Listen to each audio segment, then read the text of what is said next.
Hello everyone, this is Katie here. In this video, we are going to do the story of Dr. Dolittle. I will read out the whole textual part for you.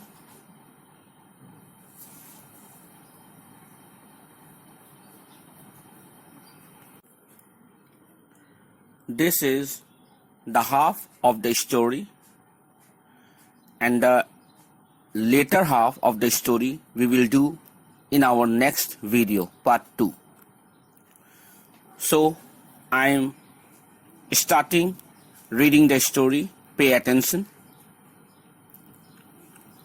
Once upon a time, many years ago, when our grandfather were little children, there was a doctor, and his name was Dolittle, John Dolittle. He was MD.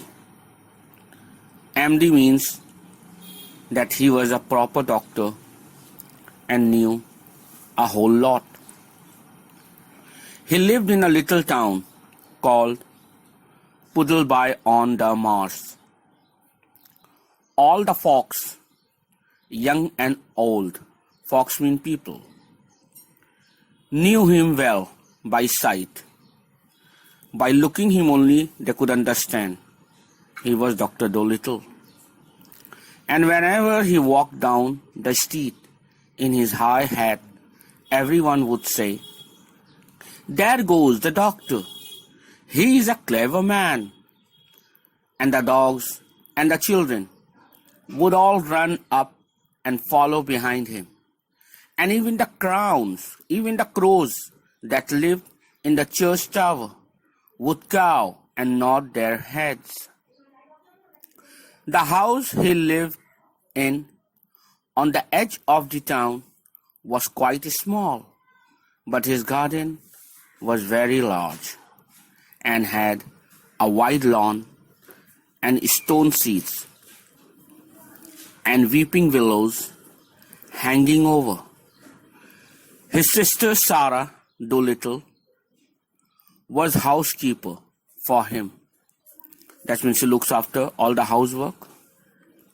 But the doctor looked after the garden himself.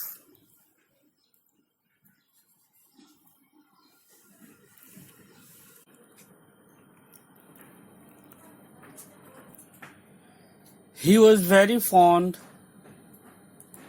of animals and kept many kinds of pets. Besides the goldfish in the pond at the bottom of his garden, he had rabbits in the pantry, white mice in his piano, a squirrel in the linen closet,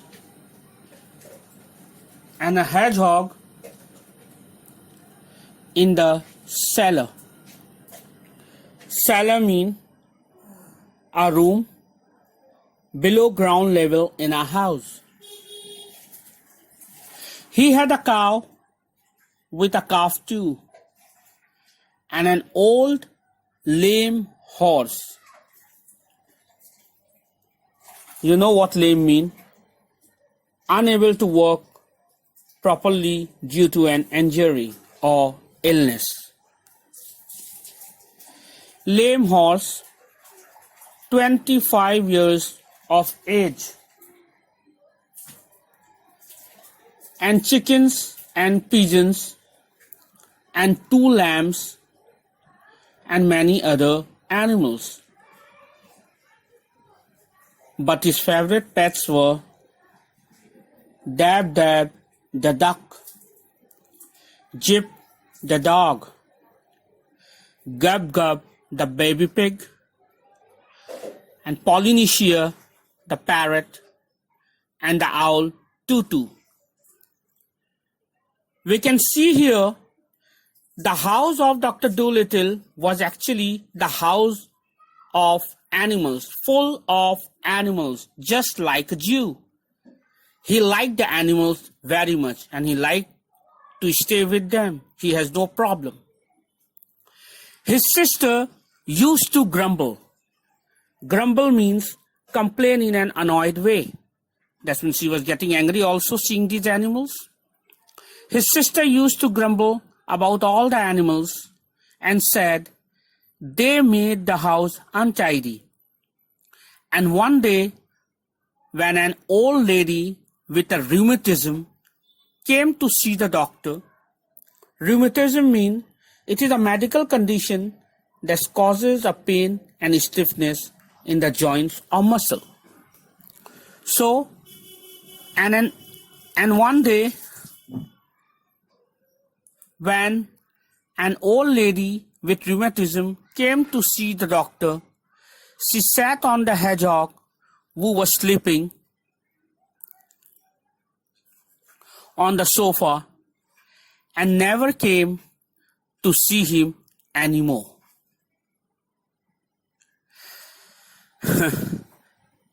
That's mean it feared her away.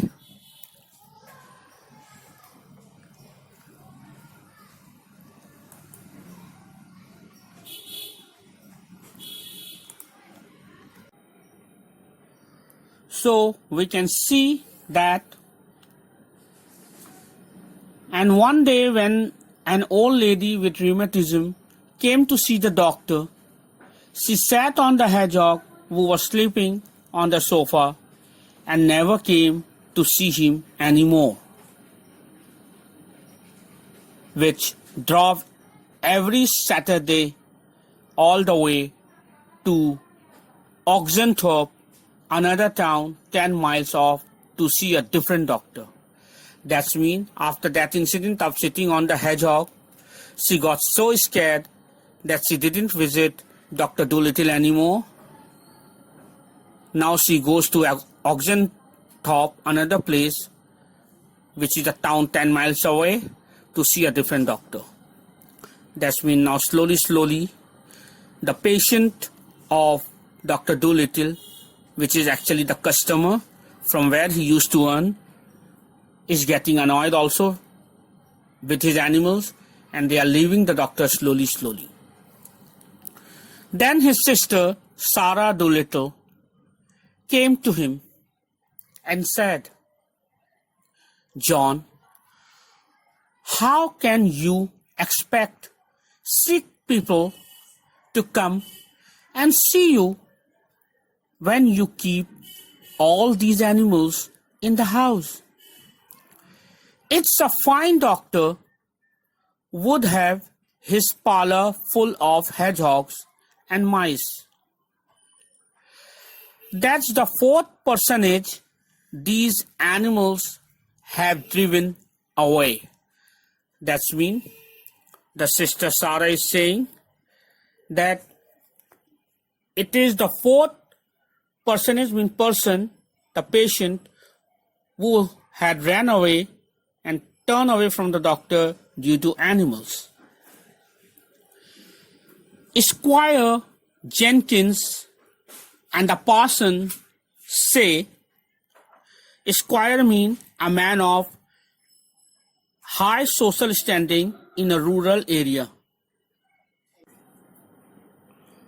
who owns and lives on an estate, and a parson means a member of the clergy. That's mean a member of the government. So, Squire Jenkins and the parson say they would not come near your house again, no matter how sick they are. We are getting poorer every day. Why Sister Sarah is saying that they are getting poorer every day? Because patients are getting lesser and lesser. They are not coming to treat themselves with Dr. Dolittle because of the animals, and that is why they are losing their customers, they are losing their patients, and they are getting poorer. Their earnings, their incomes are getting less. Then Sister Sarah warns Dr. Dolittle, if you go on like this, no one of the best people will have you for a doctor.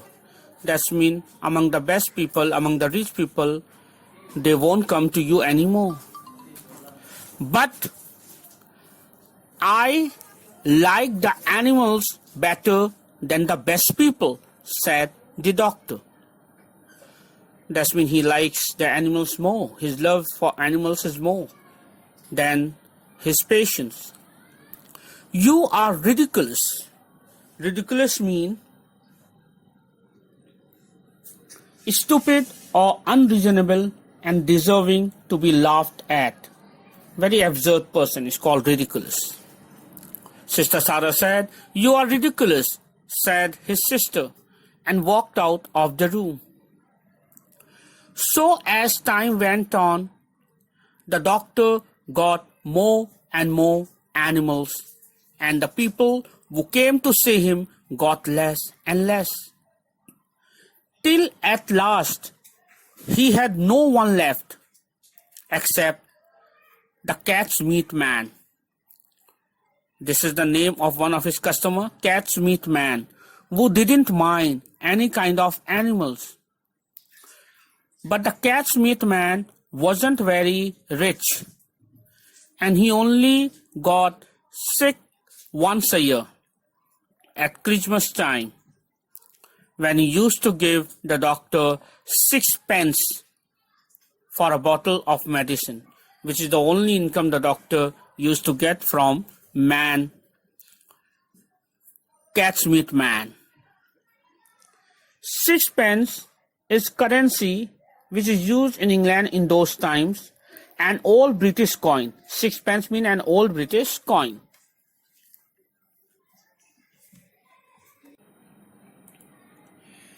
£6 a year wasn't enough to live on, even in those days long ago, and if the doctor had not had some money saved up in his money box, no one knows what would have happened.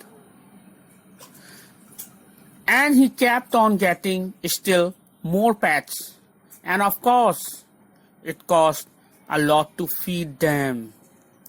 And the money he had saved up grew little and littler. That's mean now hardly any patients used to arrive to him for treatment, except that man who used to give him 6 pence, but with 6 pence he cannot bear the expenses for the whole year.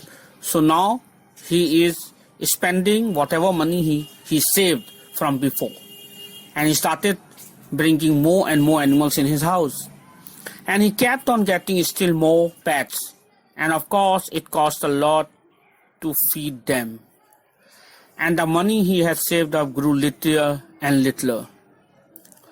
Then he sold his piano. When he had no money, he sold his piano. See the love for animals in his heart.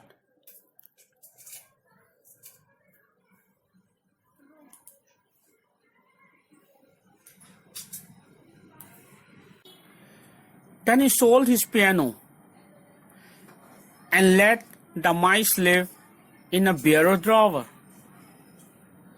Bureau drawer means a drawer of a writing desk. That's when there he used to keep this bureau drawer. This bureau is an animal looked like a rabbit. But the money he got for that too began to go, so he sold the brown suit he wore on Sunday and went on becoming poorer and poorer. That's mean just to bear the expenses of all the animals which he kept in his house, to feed them, to make room for them, to maintain them, he is he had started selling all his belongings one by one, and he got poorer and poorer day by day. And now, when he walked down the street in his high hat, people would say to one another, "There goes John Dolittle, MD." There was a time when he was the best known doctor in the West Country. Look at him now. He hasn't any money and his stockings.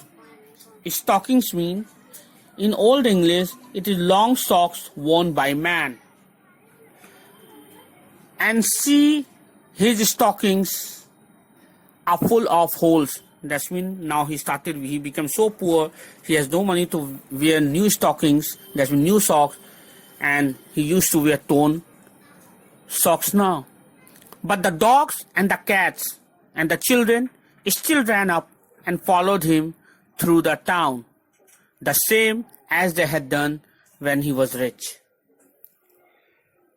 It is the dedication of Dr. Dolittle for animals. It happened one day that the doctor was sitting in his kitchen talking with the cat's meat man. He was the man who used to arrive him once in a year, who gave him sixpence. So he was sitting with a cat's meat man who had come to see him with a stomach ache. This time this cat's meat man had a stomach ache. That is why he came. "Why don't you give up being a people's doctor and be an animal doctor?" asked the cat's meat man. The parrot Polynesia was sitting in the window looking out at the rain and singing a sailor's song to herself. She stopped singing and started to listen. The conversation between Cat's Meat Man and Dr. Dolittle. "You see, Doctor," the Cat's Meat Man went on, "you know all about animals, much more than what these here vets do." Vets mean the animals doctor or veterinarians, doctors medically qualified to treat animals, who look after animals. They are called vets. "That book you wrote about cats, why, it's wonderful." This cat's meat man saying to Dr. Dolittle, "I can't read or write myself, or maybe I would write some books. But my wife, Theodosia, she is a scholar." A scholar means a specialist in a particular branch of study. "She is, and she read your book to me." "Well, it's wonderful. That's all can be said. Wonderful. You might have been a cat yourself. You know the way they think. And listen, you can make a lot of money doctoring animals." That's been now, seeing his condition, his old customer, Cat's Meat Man, is suggesting Dr. Dolittle to become an animal doctor from person doctor. That's mean he's suggesting him to become animal doctor and look after the animals and earn your living rather than looking after and treating human beings.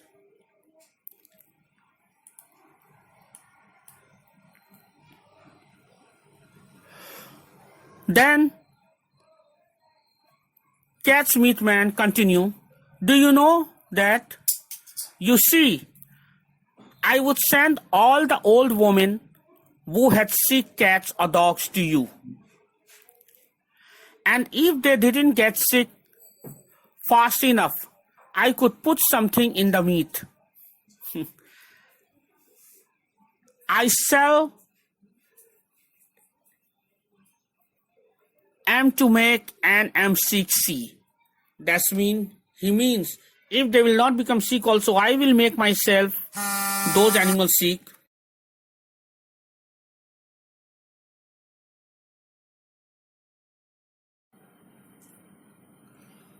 Oh no, said the doctor quickly. You must not do that. That would not be right. Oh, I didn't mean real sick, answered the cat's meat man. Just a little something to make them droopy-like. Droopy-like mean like drooping or hanging down due to lack or strength, feeling fever type.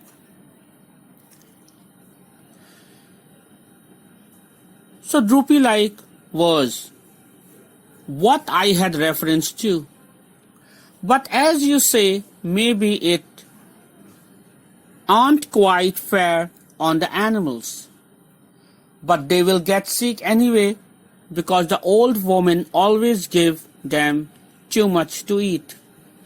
And look, all the farmers round about who had lame horses and weak lambs, they would come to you. Be an animal doctor. When the cat's meat man had gone, the parrot flew off the window onto the doctor's table and said, "That man's got sense. That's what you ought to do. Be an animal doctor. Give the silly people up if they haven't brains enough to see you are the best doctor in the world. Take care of animals instead. They will soon find it out. Be an animal doctor." "Oh, there are plenty of animal doctors," said John Dolittle, putting the flower pots outside on the windowsill to get the rain. "Yes, there are plenty," said Polynesia, "but none of them are any good at all. Now listen, doctor, and I will tell you something.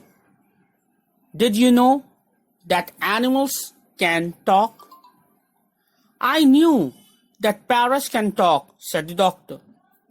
"Oh, we parrots can talk in two languages, people's language and birds' language," said Polynesia proudly.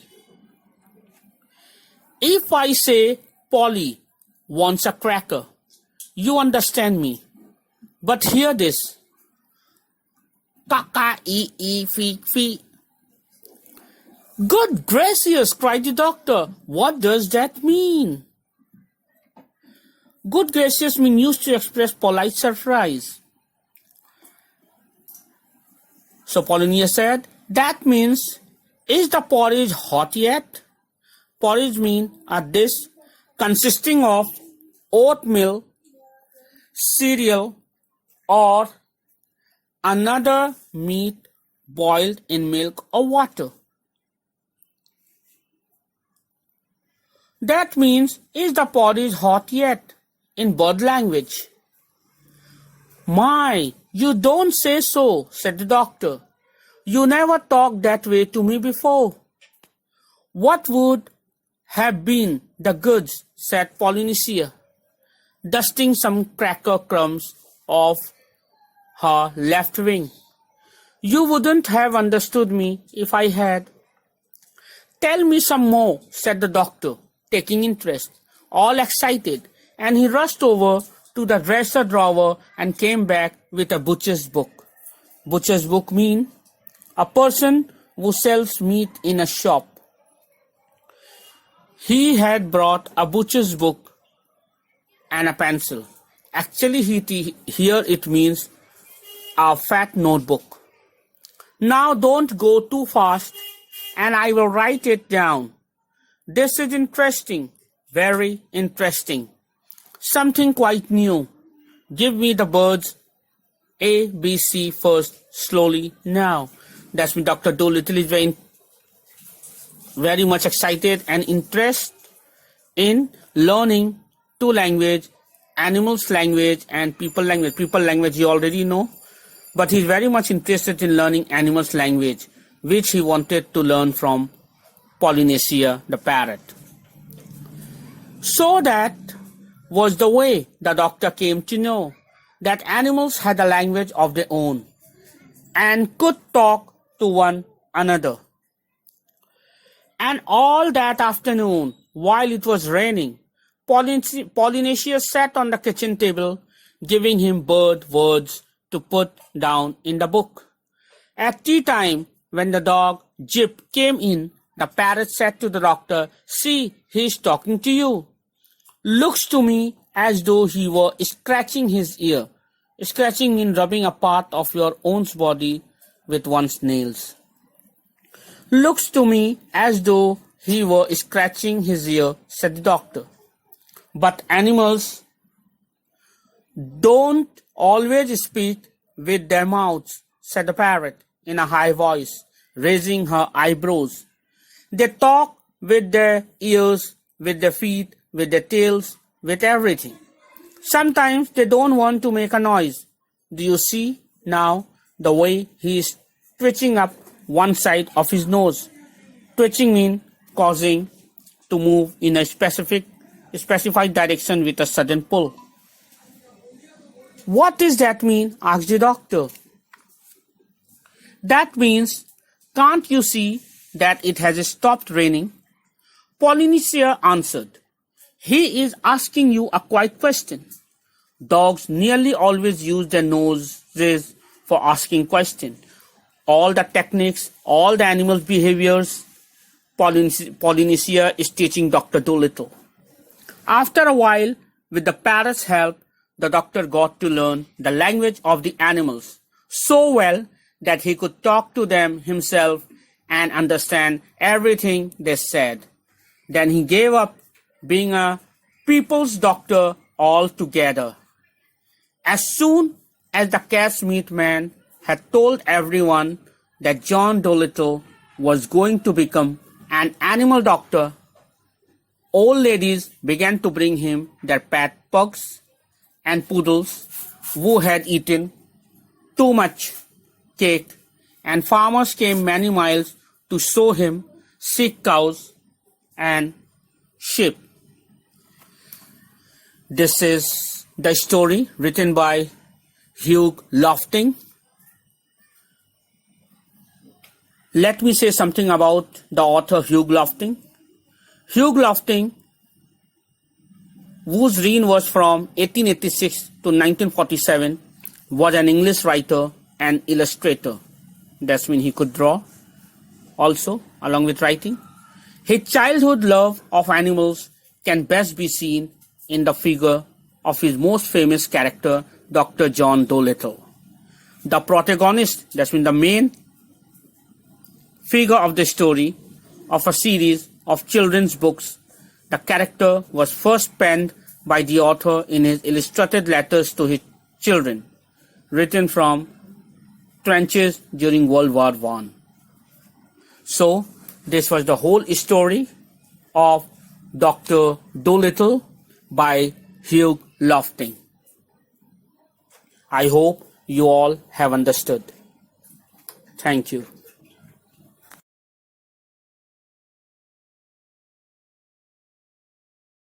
Hello, this is KD. I hope you like the video. So keep on watching the video. All the best and good luck.